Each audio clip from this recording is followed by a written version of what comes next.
السلام علیکم، نمسکار، ست سری اکال اینڈ گڈ ایوننگ. میں ہوں عرض کاظمی اور آپ دیکھ رہے ہیں پوائنٹ آف ویو. ہمارے ساتھ ہیں جی وسیم الطاف صاحب، اور سب سر کو جانتے ہیں، ہم دیکھتے رہتے ہیں، ان کو سنتے رہتے ہیں. بہت شکریہ کیا جا پائے. Thank you so much. Thank you. Sir Pakistan جب بنا پھر لوگ کہیں گے کہ پھر یہ 1947 میں چلی گئی. اکثر لوگ مجھے کہتے ہیں تم 1947 سے نکل آؤ. تو سر کہا تو یہ جاتا ہے کہ جی اس سے مسلمانوں کو بہت فائدہ ہوگا. جس وقت بنایا گیا مسلمان جو ہیں اگر وہیں جو یونائٹڈ انڈیا تھا یا یونائٹڈ ہندوستان تھا وہیں پر ہوتے تو آج کچھ بھی نہ ہوتے، چپڑاسی ہوتے، جوتے سیدھے کر رہے ہوتے، ایسا کچھ کر رہے ہوتے، کوئی پروگریس نہ ہوئی ہوتی. تو پاکستان بننے سے جو ہے وہ مسلمانوں کو اپنا ایک ملک مل گیا پاکستان، اور وہ پروگریس کر پائے اور آگے چلے گئے اور اپنی حکومت یہ وہ. کیا آپ کو لگتا ہے واقعی میں ایسا ہوا ہے، مسلمانوں کو فائدہ ہوا ہے پاکستان بننے سے؟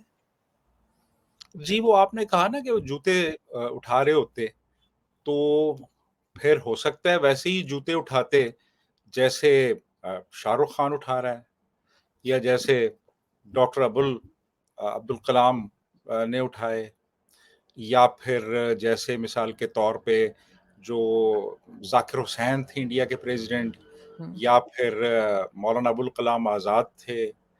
تو یہ تو بہت اعلیٰ عہدوں تک گئے، بڑی ریکگنیشن ملی ان لوگوں کو، اور بہت سے لوگ جو کہ اس وقت انڈیا میں بڑے بڑے بزنسز میں انوالوڈ ہیں. یعنی یہ دہلی پبلک سکول آپ لے لیں، ریئل اسٹیٹ کا بزنس لے لیں، اس میں بے شمار مسلمان ہیں. بہت سے مسلمان ہیں جنہوں نے یو پی ایس سی کے امتحان میں ٹاپ کیا. تو یہ ایک محض پروپیگنڈا ہے کہ اگر پاکستان نہ بنتا تو ہم جوتے اٹھا رہے ہوتے، یہ کر رہے ہوتے، وہ کر رہے ہوتے. تو بات یہ ہے کہ جوتے تو خیر آج بھی یہاں کا جو غریب آدمی ہے وہ اٹھا رہا ہے اور ایکسپلائٹیشن ہو رہی ہے. تو میں تو سمجھتا ہوں کہ نقصان ہوا ہمیں بہت نقصان ہوا. پاکستان بننے سے ہمیں نقصان ہوا. یعنی مطلب یہ کہ ایک اشرافیہ تھی، ایک اپرچونسٹ کا ٹولہ تھا جنہوں نے قبضہ کر لیا اس ملک کے اوپر، اور ان کا قبضہ آج تک چلا آ رہا ہے. اور اس میں آپ کی سیکیورٹی کے ادارے بھی ہیں، اس میں جوڈیشری بھی ہے، اس میں فیوڈلز بھی ہیں، اس میں انڈسٹریلسٹ بھی ہیں. یہ سارے لوگ جو ہیں یہ وسائل پہ قابض ہو گئے اور وہ آج تک ملک کو ایکسپلائٹ کر رہے ہیں. اور انہوں نے یہ کیا بھی اسی وجہ سے تھا کہ یونائٹڈ انڈیا میں پھر دال نہیں گلنی تھی ان کی. یونائٹڈ انڈیا میں تو پھر مسئلے ہو جانے تھے نا. جیسے اب مثال کے طور پہ انہوں نے وہ ایبسینٹی لینڈ لارڈزم جو ہے وہ ختم کر دیا وہاں پہ، لیکن یہاں پہ ابھی تک چل رہا ہے. وہاں پہ فوج کو انہوں نے بالکل ایک طرح سے ایک سائڈ پہ کر دیا ہے، اور جو سول اداروں کے اور الیکٹڈ ریپرزینٹیوز کے ماتحت ہے. یہاں تو ایسا نہیں ہے. وہاں پہ کمپٹیشن ہے بزنس میں، اور کوئی بھی اس میں شامل ہو سکتا ہے ریگارڈلیس آف دا فیکٹ کہ اس کا کیا مذہب ہے. اور وہاں ایسا تو نہیں ہے کہ جیسے یہاں پہ شیزان کی بوتلیں جو ہیں وہ اٹھا کے توڑ دی جاتی ہیں، وہاں تو نہیں توڑی کسی نے. تو کہنے کا مطلب یہ ہے کہ یہ محض ایک پروپیگنڈا ہے اور اس کا کوئی وجود نہیں ہے آن گراؤنڈ. ان ریئلٹی کوئی ایسی چیز نہیں ہے کہ کوئی فائدہ ہوا. فائدہ جو تھا وہ صرف ایلیٹ کلاس کو ہوا ہے، جن کو ایک اوپن فیلڈ مل گئی عام لوگوں کو ایکسپلائٹ کرنے کے لیے. جی آرزو. لیکن سر اتنے سال کیوں لگے لوگوں کو یہ بات سمجھنے میں؟ اس وقت بھی تو آخر جیسے آپ بات کر رہے ہیں اس طرح سے کئی لوگ بات کیا کرتے ہی ہوں گے. تو پھر انہوں نے ویسے تو ہم بڑا بنگلہ دیش کو کہتے ہیں کہ جی بنگلہ دیش جو ہم سے الگ ہوا، تو ابھی تک ہم اس کا سوگ مناتے ہیں اور کہتے ہیں نہیں بھارت نے ایسا کر دیا. لیکن بھارت کو ہم نے جب توڑا تو اس وقت کسی کو دکھ نہیں ہوا کہ ایسا کیوں ہے؟ اور پھر بنا لی تو بنا لی، سنبھال کیوں نہیں سکے ہم؟ دیکھیں نا، وہ سنبھالنے والے تو مائنڈ سیٹ تھا ہی نہیں نا. مائنڈ سیٹ تو یہ تھا کہ یہ جو حصہ ہے اس کو مذہب کے نام پہ علیحدہ کرو اور پھر لوٹ مار کرو. اور لوگوں نے لوٹ مار شروع کر دی رائٹ فرام دا بگننگ. 47 سے کھیل شروع ہو گیا اور آج تک جاری ہے. یہ تو مقصد تھا ہی نہیں. ایک عام آدمی کے لیے تو کبھی سوچا ہی نہیں گیا. ایون جو سر سید احمد خان نے جس کا بڑا ایک ڈھنڈورا پیٹا جاتا ہے وہ علی گڑھ یونیورسٹی کا, وہ عام مسلمان کے لیے نہیں تھی, وہ صرف مسلم ایلیٹ کے لیے تھی. عام آدمی تو وہاں پہ انٹر بھی نہیں ہو سکتا تھا. وہ تو ایک بڑی, جس کو سلیریٹ کلاس بھی کہتے ہیں, ایک اپر جو مسلم کلاس تھی, ان کے لیے ایک ادارہ بنایا گیا تھا. اور مسلم لیگ جو بعد میں بنی, اس میں آپ دیکھ لیں کہ آپ عام آدمی کون تھا اس میں, یا تو وڈیرے تھے, یا بزنس مرکنٹائلسٹ کلاس تھی, یا انگریز کے ایجنٹ تھے. یہی لوگ تھے نا مسلم لیگ میں. مجھے آپ بتائیں عام آدمی کون تھا, یعنی جو گراس روٹ سے اوپر آیا ہو, کوئی تھا ہی نہیں ایسا. تو مقصد یہی تھا ان لوگوں کا کہ بس کھانا پینا ہے, اور چونکہ یونائٹڈ انڈیا میں کانگریس بھی ہوگی, وہاں پہ اتنی اوپن فیلڈ نہیں ملے گی, تو یہ اس ٹکڑے کو علیحدہ کرو مذہب کے نام پہ, اور اس کے بعد پھر آپ کے پاس اسکائی از دا لمٹ. تو یہی ہوا وہاں پہ.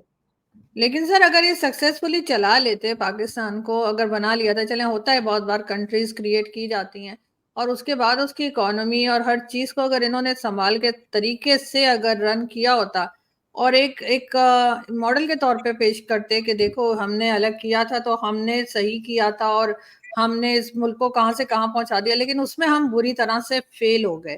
زیادہ تر لوگ, جیسے آپ بھی کہہ رہے تھے, 50s اور 60s میں آئے, تو کیا وجہ تھی کہ وہ لوگ 47 میں نہیں آیا, 50 60s تک لوگ آتے رہے؟ دیکھیے نا, وہ یوں تھا کہ یہ لوگ جو ایک خاص ٹولہ تھا, انہوں نے اقتدار پہ قبضہ کر لیا, لیکن پرائرٹیز جو تھیں وہ زیادہ سے زیادہ ریسورسز گریب کرنے کی تھی. کہ یہ جتنے لوگ تھے, انہوں نے آتے ہی ان میں لڑائیاں شروع ہو گئیں آپس میں, کہ کس نے کون سی منسٹری لینی ہے, کس کی کیا جورسڈکشن ہونی ہے, ریسورسز پہ قبضہ کرنا ہے. میں نے جیسے پہلے بھی ذکر کیا تھا کہ جناح جو تھے وہ پریزیڈنٹ بھی تھے کانسٹیٹیوئنٹ اسمبلی کے, جناح مسلم لیگ کے پریزیڈنٹ بھی تھے, اور جناح گورنر جنرل بھی تھے, اور جناح کیبنٹ میٹنگز کو چیئر بھی کرتے تھے. یعنی اتنی ساری چیزیں انہوں نے اپنے پاس رکھی ہوئی تھیں, اور ساری جو کیبنٹ تھی اس وقت, اس کا انتخاب بھی انہوں نے کیا تھا. اسی طرح باقی لوگ بھی تھے, وہ سارے جو انہوں نے اپوائنٹ کیے تھے منسٹرز, وہ بھی اسی قسم کے لوگ تھے, یعنی جن کا کوئی لینا دینا ہی نہیں تھا اس سرزمین کے ساتھ. کوئی گجرات سے اٹھ کے آیا ہوا تھا, کوئی کرنال سے آ گیا تھا, کوئی لکھنؤ سے آ گیا. یعنی حالت یہ تھی کہ 1950 تک محمد اسماعیل نامی ایک بندہ پاکستان کا بھارت میں ہائی کمشنر تھا, جو کہ بھارتی شہری تھا. Indian citizen was Pakistan's ambassador to India, Pakistan's high commissioner to India. اور 1950 میں لیاقت علی خان اس کو اقوام متحدہ میں, یونائٹڈ نیشنز میں بھیج رہے تھے اپنا مندوب بنا کے. ایک رسالہ یو پی سے چھپتا تھا, طیب اس کا نام تھا. اس رسالے میں خبر چھپی کہ اقوام متحدہ میں ایک ایسا شخص پاکستان کی نمائندگی کرنے جا رہا ہے جو بھارت کا شہری ہے. تو پھر لوگوں کو پتا چلا کہ یار یہ کیا ہو رہا ہے, تو پھر اس کی وہ جو نامینیشن تھی اس کو وڈرا کیا گیا. تو یہ حال تھا اس وقت. تو بیسیکلی وہ سارے انہی چکروں میں لگے ہوئے تھے. کوئی الیکشنز نہیں کروائے گئے, مہاجرین کی جو ایک پراپر آبادکاری تھی اس کو بالکل نظر انداز کر دیا گیا, کانسٹیٹیوشن جو ہے وہ نہیں بنایا گیا, اور تو اور پاکستان کا قومی ترانہ جو ہے وہ 1953 میں آ کے بنا ہے. پہلے ٹیون تھی صرف 1950 میں, وہ بھی اس لیے ٹیون بنائی گئی کہ وہ شاہ ایران آ رہا تھا, تو اب وہ کچھ نہ کچھ تو کرنا تھا.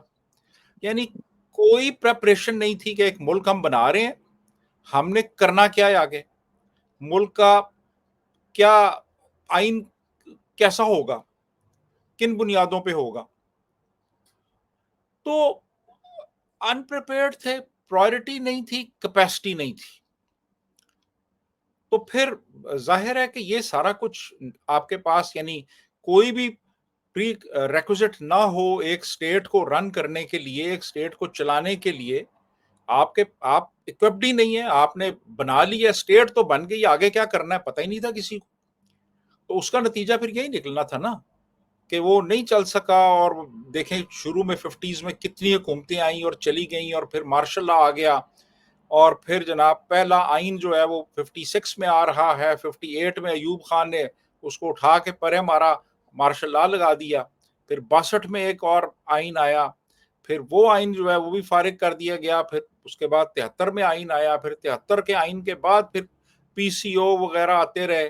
اور اس وقت جو آئین ہے وہ اس کی شکل ہی بالکل بگڑ چکی ہے. اور آج بھی پاکستان اتنا ہی انسٹیبل ہے جتنا کہ شروع کے دنوں میں تھا، اتنا ہی انسٹیبل ہے. بلکہ زیادہ ہو گیا شاید. لیکن بالکل زیادہ. سر ہم نے نام بھی بڑے بدل دیے جگہوں کے نا، جیسے لائل پور جو ہے فیصل آباد، وہاں جو ہے وہ کنگ فیصل کبھی گئے نہیں، لیکن ہم نے اس کا نام فیصل آباد رکھ دیا. ایسے ہی کئی جگہ کے نام، بلکہ 80s تک تو یہ تھا کہ میں جہاں پہ جس گھر میں ہم رہا کرتے تھے کراچی میں، اس کا نام تھا تلسی داس اسٹریٹ، اس بلڈنگ کا نام تھا. اور اب ہو سکتا ہے کچھ اور کر دیا. زولک کے مطلب جانے کے بعد تو بہت حالات خراب ہو گئے نا، جب وہ آیا ہے اس کے بعد جو جس طریقے سے چلا پاکستان، تو حالت جو ہے وہ خراب سے خراب ہو گئی. تو یہ سارے یہ چینجز ہم نے کیوں کیے؟ دیکھیں نا، ہم نے اپنی آئیڈینٹی بنانی تھی. ہم نے کہا جی کہ اب ہم سمبلز بھی تبدیل کریں، اپنے جگہوں کے نام بدل دیں، اور عمارتوں کے نام بدل دیں،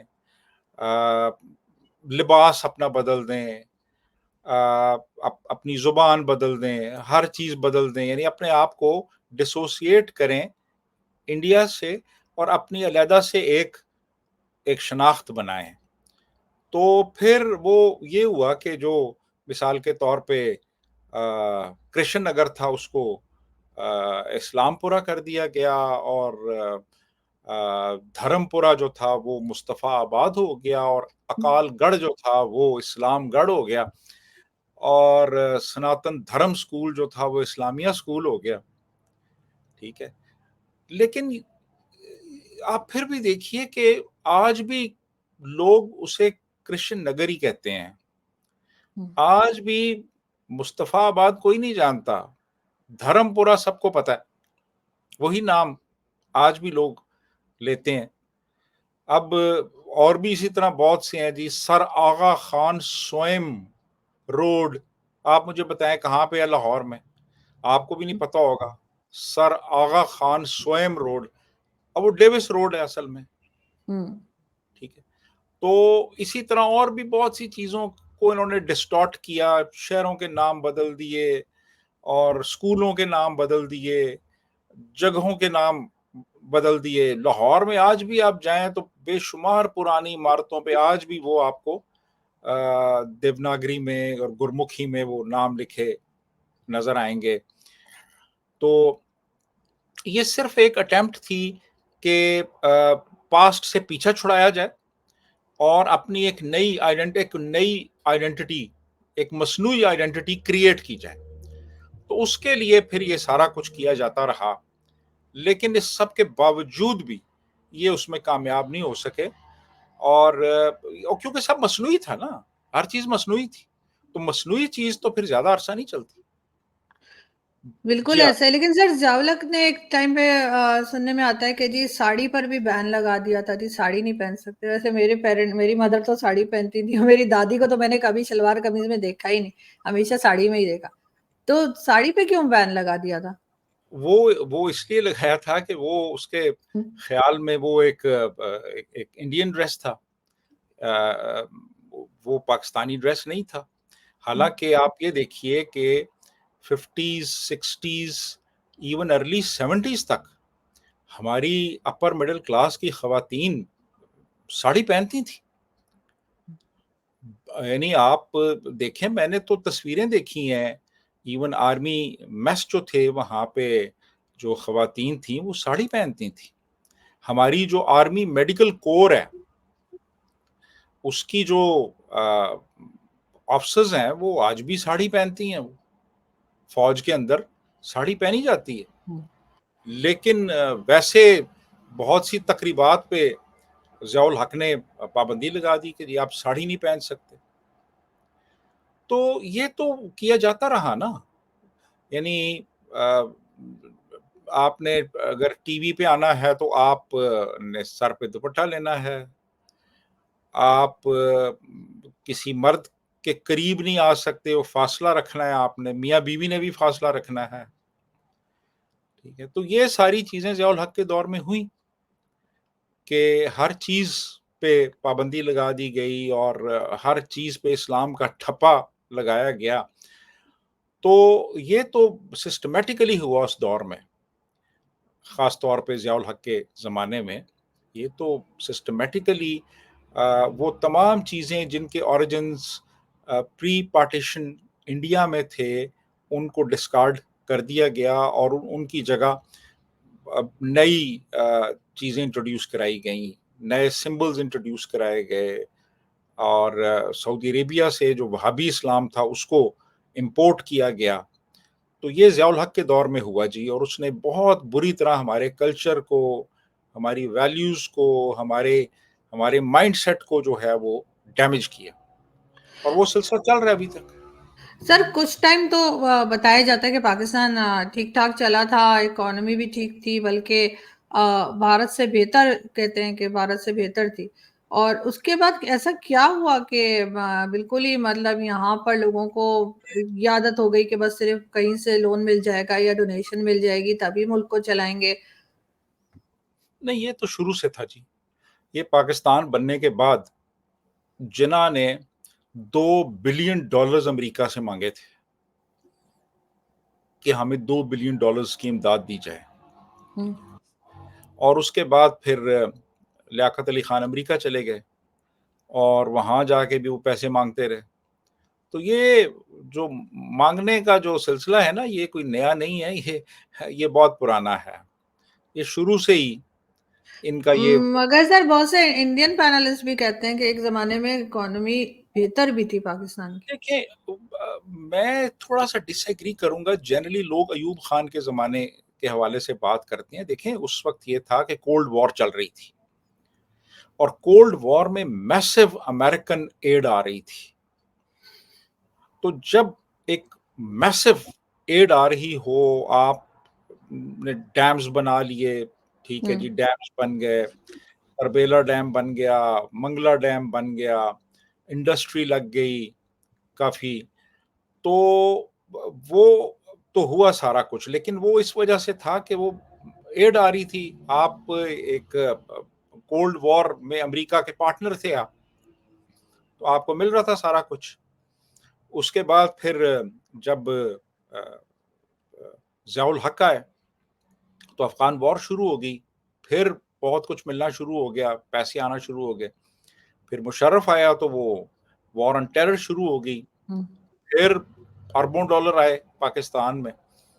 لیکن ایز سچ آپ کا جو ہیومن ریسورس انڈیکس ہے وہ تو کوئی خاص امپروو نہیں ہوا.